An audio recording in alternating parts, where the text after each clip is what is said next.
Before you go invest in new grow lights, here's the top 3 things you need to know. That's the topic of today's video, but before we get into it, today's video is brought to you by Real Grow Lab. If you want to connect with the best growers from all over the world, get tips and tricks on how to grow the dankest plants possible, and not have to worry about the censorship we get from YouTube, Facebook, and Instagram. Go check out realgrowlab.com. Get all kinds of great grow talk Q&A, plus see all the stuff YouTube won't let me show you in these videos. Sign up and join our growing community over at realgrowlab.com. Or download the app at the Apple or Android App Store. Now let's get back to today's video. All right, Hi C, you want to jump into this with me?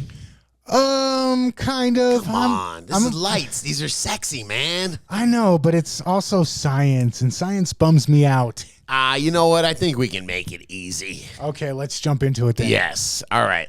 The first thing that I'm going to consider is PPFD. Okay, what is PPFD? The amount of light that's coming out. The amount of light raindrops that are coming out over a certain area. Okay, I'm going to push back a little bit. Yes, sir. It's PPF is the amount of light coming out. PPFD is the amount hitting the canopy, the top level. Yeah, of the at a certain amount. Oh, Was it at a meter squared? Correct. I believe so. Yes, that's why I said the science. It's a big math. Yeah, equation. you know what?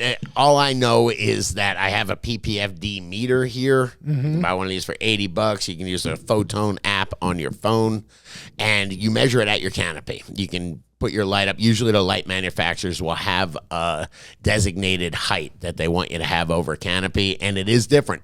You can have lights that are those big wide ones that are 12 and 18 inches over canopy. You can have those little, my 350R specs are 24 inches over canopy. So it does make a difference. It has to do with what the manufacturer has designed for that light. But what we're looking for is not so much the amount of light coming out of the light, but the amount of light hitting the canopy level. Well, they're pretty related, you know. They are, but like you said, a bunch of stuff can change the equation. Sure. Like how big your grow is, how far away the light is from the canopy. Yep. So what we really want to focus on is how much light is hitting at the canopy level. Correct. And that's the PPFD. PPFD. And I'm looking at 600. I tell you what, for clones, 200, right around 200, 250 would probably be the max. Okay. And veg about doubled. I'd say 600 is what I go for. Maybe 6 and a little bit of change, but just for mathematics sake, 600. And then at bloom, I'm right around 900 PPFD. Okay, so as the plant gets bigger and needs more nutrition or light energy. Light energy, yeah. So we want to kind of dial up the intensity, to dial up the PPFDs that are hitting the top of the plant. Absolutely. All right, so PPFD, I understand. Sure. You were saying also the intensity of the PPFD kind of raises as the plant grows. Sure. Now, Kinda. A lot, actually. Right. DLI. What is DLI? That was your next tip. Yeah, just understand DLI and make sure your plants are getting the right DLI, i.e. close to the maximum. I don't know what the maximum is. I was listening to Bruce Bugby, and they're talking about cannabis can handle a crazy amount of light. I want to talk about the amount of light that's going to give you your best bang for the buck. Per day. That's what DLI stands for? DLI, sorry about that. I avoided the question. It's the amount of light raindrops, the amount of photons that are raining down on your plants per day.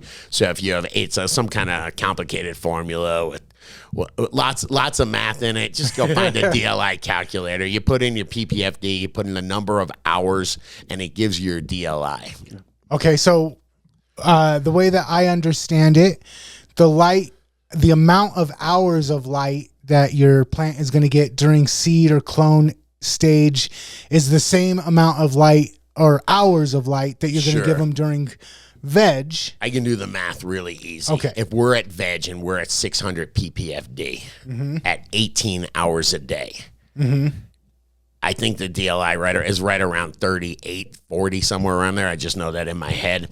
Now, if you're going to cut that light down from 18 hours a day to 12 hours a day. Okay, stop. Yes, sir. Here's where you lost me. Okay. You were saying that when I go from veg to bloom, I need more PPFD. Sure.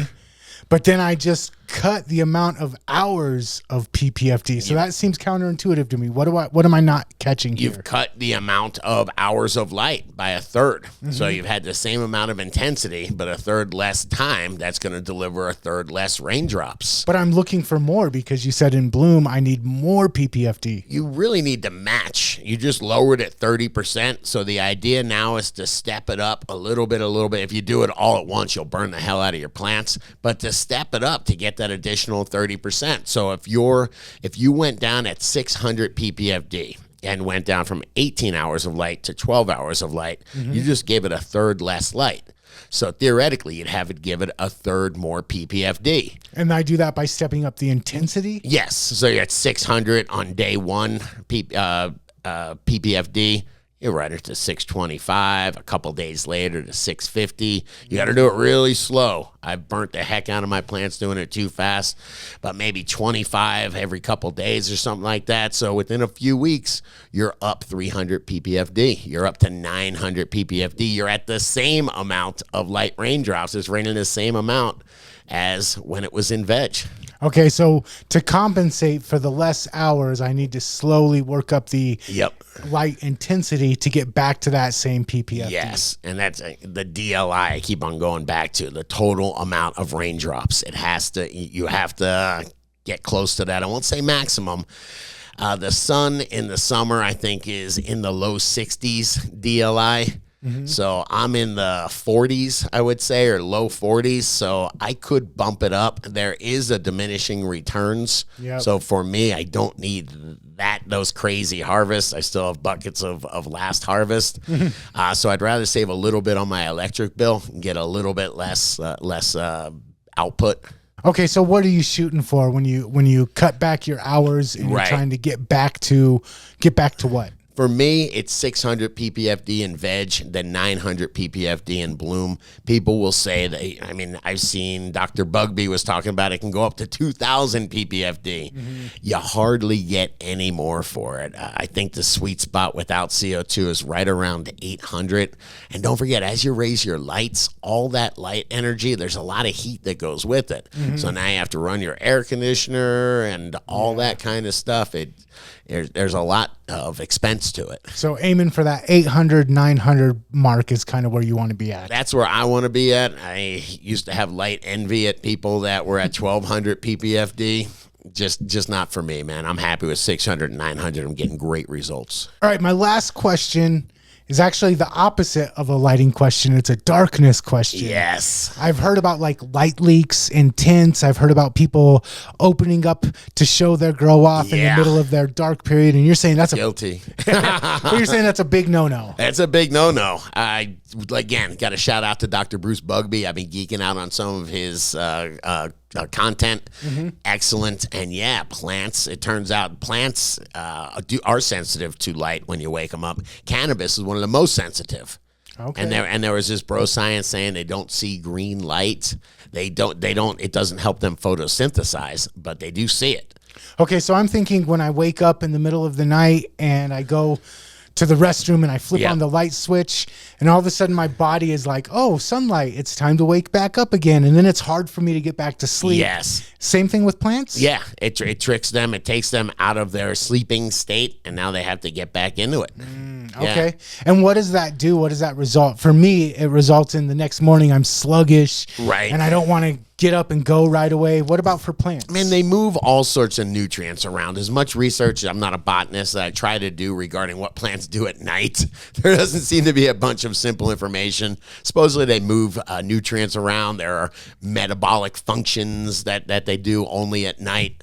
So I have had plants grow. I will run a 24-hour veg sometimes, and I've been talking to some friends of mine, some other growers, like, give them some sleep. Come on, they need some sleep. Right. So you've had the philosophy, just crank them for that veg, give them as much light as possible, but now you're kind of rethinking that? And now that I think about it, if they hit their DLI, then I'm just wasting my money, aren't I? Yeah. Because DLI is the amount of raindrops that can fall in that bucket over that, in that area. If the bucket's just rolling over with raindrops, then I am just wasting my money, aren't I? Oh, we had an epiphany on the show.